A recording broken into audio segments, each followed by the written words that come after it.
13 বছর বয়সী একটা লাজুক ছেলে, যার কাছে পুরো পৃথিবীটাই ছিল একটা গোলক ধাঁধার মতো। ছেলেটি ছোটবেলা থেকেই নিজেকে একজন ব্যাডমিন্টন প্লেয়ার হিসেবে দেখতে চাইত, কিন্তু কেই বা জানত সেই লাজুক ছেলেটাই একদিন হয়ে উঠবে most famous vocalist, dancer, rapper, BTS ম্যাগনি, আর আমাদের জেকে আওয়ার বেবিকো। ছেলেটা টিভিতে একদিন জি ড্রাগনের পারফরমেন্স দেখল, আর নিজের ছোট ছোট চোখে কে পপ আইডল হয়ে ওঠার বড় বড় স্বপ্ন সাজাতে লাগলো। 2011 সালে ছেলেটা সুপারস্টার কেতে অডিশন দেয়। ছেলেটা তার লাজুক স্বভাব আর আত্মবিশ্বাসের অভাবে সেখানে সেদিন সিলেক্ট হতে পারেনি, কিন্তু তার কাছে আসতে থাকে বিভিন্ন এন্টারটেইনমেন্ট কোম্পানি থেকে অফার। ছেলেটা এর মধ্য থেকে বেছে নেয় বিগ হিট এন্টারটেইনমেন্টকে। কি মনে হয়, এত অফার্সের মধ্য থেকে ছেলেটা কেন বিগ হিট এন্টারটেইনমেন্টের মতো ছোট একটা কোম্পানিকে বেছে নিল? হ্যাঁ, কারণটা হচ্ছে বিটিএস লিডার আরএম।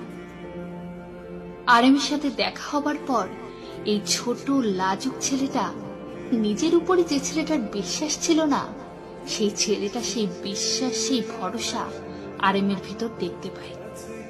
এই ব্যাপারে আরএমও বলে, জংকুকের প্রথম দেখা সেই হরিণী কালো চোখ আমি আজও ভুলিনি। 13 বছরের সেই ছোট জংকুক যেন বিটিএস এর মাধ্যমে পেল তার নতুন এক পরিবার। ছেলেটার কৈশোর কাটে তার 6 বড় ভাই আরএম, জিন, জেহোপ, সুগা, ভি আর জিমিনের সাথে।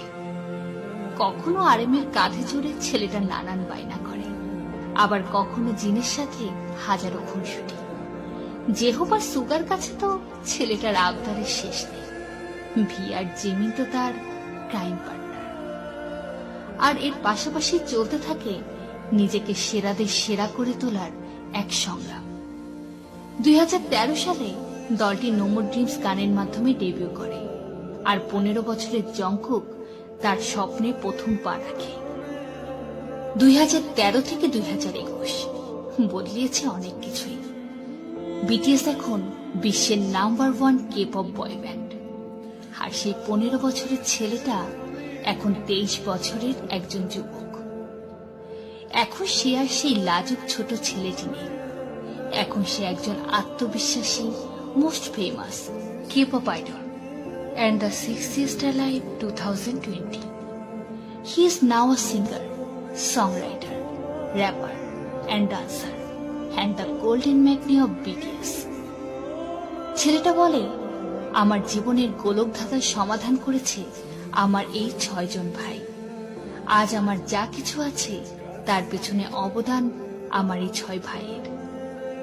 ছেলেটা তার বিগিন গানের মাধ্যমে সে তার এই অনুভূতি পৃথিবীকে জানান দেয়।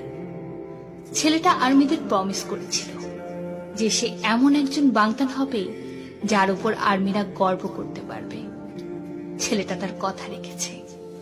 আজ আমরা গর্ব করে বলতে পারি, আমরা এমন একটা কে-পপ গ্রুপের অফিসিয়াল ফ্যান্ডম যার একটা অবিচ্ছেদ্য অংশ আমাদের জংকুক। এই কারণেই হয়তো ছেলেটা আর্মিদেরকে তার কগভিল মানে, যা তার চালিত শক্তি। ছেলেটা তার হাতের ট্যাটুতে আর্মি লিখে জানান দিল, আর্মি তার জীবনের এক অবিচ্ছেদ্য অংশ। ছেলেটা হঠাৎই একদিন ভিলাইবে এসে ইন্টারন্যাশনাল আর্মিদের জন্য লাইভ ফ্যান মিটিং করে। ছেলেটা যখন ইলেকট্রনিক ডিভাইসের পর্দার ওপাশ থেকে তার হাতে হাত রাখতে বলে হাত বাড়ায়, তখন যেন 1000 মাইলের দূরত্ব এক মুহূর্তেই মিটে যায়। যেন আমরাও তার হাতটাকে না ছুঁয়েই স্পর্শ করতে পারি।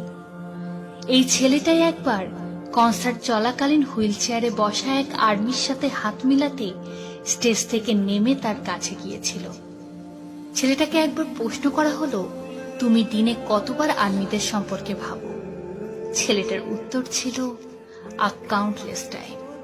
করোনাকালীন সময়ে যখন সব ছোট ছোট ব্যবসা বন্ধ হতে লাগলো, তখন সেই ছেলেটি সেই ব্যবসায়ীদের পাশে এসে দাঁড়ালো। বড় বড় ব্র্যান্ডের জিনিস ছেড়ে ব্যবহার করতে লাগলো সাধারণ দোকানের সাধারণ সব জিনিস। মুহূর্তে সোল্ড আউট হতে থাকলো সেসব জিনিস, যা এই করোনাকালীন সময়ে সেসব ব্যবসায়ীর জন্য ছিল এক আশীর্বাদ স্বরূপ। সত্যি ছেলেটাকে বিধাতা অনেক সুন্দর করে ভাবতে শিখিয়েছে, ভালোবাসতে শিখিয়েছে, আগলে রাখতে শিখিয়েছে। ছেলেটা তার নিষ্পাপ হাসি আর কালো হরিণী চোখের মায়ায় আমাদেরকে যেভাবে বেঁধেছে, আমরাও একইভাবে ছেলেটাকে নিজের আপন মেনে আপন করেছি। আর তাই ছেলেটার সুরে তাল মিলিয়ে আমরাও বলেছি, you are the cause of my euphoria.